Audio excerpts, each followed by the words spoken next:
નમસ્કાર દર્શક મિત્રો, હું છું રૂપલ રણેચિયા. સંપૂર્ણ ન્યૂઝમાં આપનું સ્વાગત છે. વડગામ તાલુકાના મગરવાડા ગામે છાપી પોલીસે દેશી દારૂનું વેચાણ કરતા બુટલેગરોના અડ્ડા ઉપર દરોડા પાડ્યા હતા. જ્યારે પોલીસ અને મહિલા બુટલેગરો વચ્ચે ઝપાઝપી થતા ઉહાપોહ મચી ગયો હતો. પોલીસે એક સગીર સહિત કુલ 9 બુટલેગરો વિરુદ્ધ ફરિયાદ નોંધી એકની અટકાયત કરી હતી. બનાસકાંઠા જિલ્લામાં અસામાજિક તત્વો તેમજ બુટલેગરો વિરુદ્ધ પોલીસે કાર્યવાહી હાથ ધરી છે. છાપી પોલીસ દ્વારા મંગળવારે મોડી સાંજે મગરવાડા ગામે દેશી દારૂના અડ્ડા ઉપર સામૂહિક દરોડા પાડ્યા હતા. જ્યાં 3 બુટલેગરોના ત્યાંથી કુલ 72 લીટર દેશી દારૂ તેમજ 20 લીટર દારૂ બનાવવાનો વોશ કુલ કિંમત ₹14,900નો મુદ્દામાલ જપ્ત કરી અટકાયત પગલાં લેતા મહિલા બુટલેગરો અને પોલીસ વચ્ચે ઝપાઝપી થઈ હતી. આ સમગ્ર ઘટના કેમેરામાં કેદ થઈ હતી.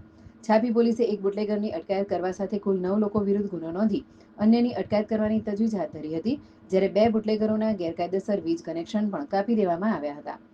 રાજ્ય પોલીસ વડાના આદેશ મુજબ વડગામ તાલુકામાં પણ અસામાજિક તત્વો તેમજ નશાનો કારોબાર કરતા તત્વોનું લિસ્ટ બનાવી મિલકતોની ખરાઈ કરી સરકારી જમીન ઉપર ગેરકાયદેસર કબજો કરનારાઓની મિલકતો ઉપર બુલડોઝર ફેરવવાની પણ કવાયત હાથ ધરી હોવાનું છાપી પોલીસ સૂત્રોએ જણાવ્યું હતું.